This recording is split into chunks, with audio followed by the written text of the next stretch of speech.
AP రాజకీయాల్లో పలు పరిణామాలు దుమారం రేపుతున్నాయి. పలు కేసుల్లో జోసెఫ్ రావణ్ అరెస్ట్ చేయాలి.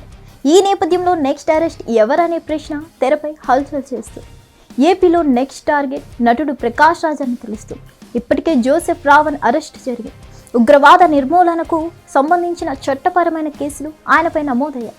దీంతో తెర వెనుక ఏదో జరుగుతుందన్న అనుమానాలు వ్యక్తమవుతున్నాయి. అంతర్జాతీయ కుట్రగా అనుమానిస్తున్నారు కొందరు. ఈ విషయంలో కేంద్ర ప్రభుత్వం సైతం సీరియస్గా ఉన్నట్టు తెలుస్తోంది. గత కొంతకాలంగా బీజేపీపై వ్యతిరేక ప్రచారం చేస్తున్నారు ప్రకాష్ రాజ్. జస్ట్ ఆస్కింగ్ అంటూ జాతీయ స్థాయిలో సైతం బీజేపీపై కూడా అస్త్రాలు విసురుతున్నారు. ఇప్పుడు ఏపీలో జోసెఫ్ రావణ్ కేసులు అడ్డంగా బుక్ అయ్యారు. మరోవైపు కర్ణాటక ధర్మస్థల వివాదంలో సైతం ప్రకాష్ రాజ్ పేరు ప్రముఖంగా వినిపించింది. దీంతో కేంద్ర ప్రభుత్వం సైతం ప్రకాష్ రాజ్ విషయంలో ఏపీ ప్రభుత్వానికి పూర్తి స్వేచ్ఛ ఇచ్చినట్టు తెలుస్తోంది. ఇప్పటికే జోసెఫ్ రావణ్ అరెస్ట్ జరిగింది. ఆయనపై దేశద్రోహం ఉపా చట్టం కింద గన్నవరం పోలీసులు కేసు నమోదు చేశారు. రిమాండ్ రిపోర్ట్ ప్రకంపనలకు దారి తీస్తుంది. ఈ కేసులో త్వరలోనే సీనియర్ నటుడు ప్రకాష్ రాజ్ చుట్టూ తిరగబోతుందని ప్రచారం జరుగుతుంది. జోసెఫ్ రావణ్ వెనుక ఉండి సహకారం అందిస్తున్న వారి విషయంలో పోలీసులు ప్రాథమికంగా ఒక దర్యాప్తు పూర్తి చేశారు. ఇందులో ప్రముఖంగా ప్రకాష్ రాజ్ పేరు వినిపించింది. ఆయనకు సంబంధించిన ఒక ఆడియో బయటకు వచ్చింది. జోసెఫ్ రావణ్ కు ఏం మాట్లాడాలో స్క్రిప్ట్ అందించింది ప్రకాష్ రాజ్ అని ఆరోపణలు వస్తున్నాయి. అందుకే తాజాగా ఈ కేసులో ప్రకాష్ రాజ్ కు నోటీసులు అందించేందుకు పోలీసులు సిద్ధపడుతున్నట్టు తెలుస్తోంది. ప్రకాష్ రాజ్ విషయంలో కేంద్ర ప్రభుత్వానికి ఇది అనుకోని అవకాశం అని అంటున్నారు విశ్లేషకులు. ఎందుకంటే బీజేపీని అంతలా టార్గెట్ చేశారు ప్రకాష్ రాజ్. జస్ట్ ఆస్కింగ్ పేరుతో జాతీయ స్థాయిలో సైతం చాలా అంశాలను ప్రస్తావిస్తూ బీజేపీ ఇరకాటంలో పెట్టే ప్రయత్నం చేశారు. వాస్తవానికి బీజేపీతో పొత్తు పెట్టుకున్నారన్న భావనతోనే టార్గెట్ చేసుకున్నారట పవన్ కళ్యాణ్ ప్రకాష్ రాజ్. అంతకు ముందు చిత్ర పరిశ్రమలో ప్రకాష్ రాజ్ కు అండగా నిలబడింది మెగా ఫ్యామిలీ.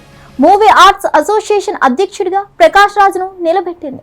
ఆ సమయంలో ప్రకాష్ రాజ్ పవన్ గురించి గొప్పగా చెప్పేవారు.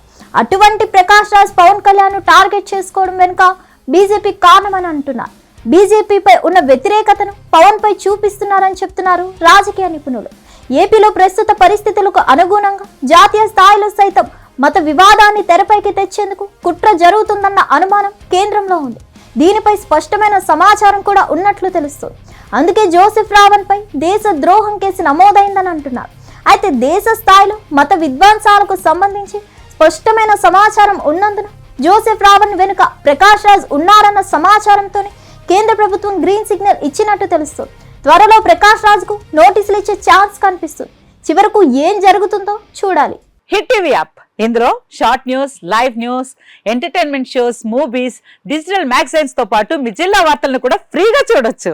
ఇంకెందుకు ఆలస్యం, వెంటనే హిట్ టీవీ యాప్ ని డౌన్లోడ్ చేసుకుని ఫ్రీగా ఎంటర్టైన్మెంట్ పొందండి. Hit TV app. Hit TV app. Please download hit TV app. Hit TV app ని ఫ్రీగా డౌన్లోడ్ చేసుకుని ఎంజాయ్ చేయండి. మీకు నచ్చిన ఎంటర్టైన్మెంట్ కోసం హిట్ టీవీ యాప్ ని ఫ్రీగా డౌన్లోడ్ చేసుకుని ఎంజాయ్ చేయండి. హిట్ టీవీ యాప్ ని డౌన్లోడ్ చేసుకుని ఆస్వాదించండి, ఆశీర్వదించండి. ఇంతమంది సెలబ్రిటీలు హిట్ టీవీ యాప్ ని డౌన్లోడ్ చేసుకోండి అని చెప్తున్నారంటే ఎంత మంచి యాప్ ఆలోచించండి.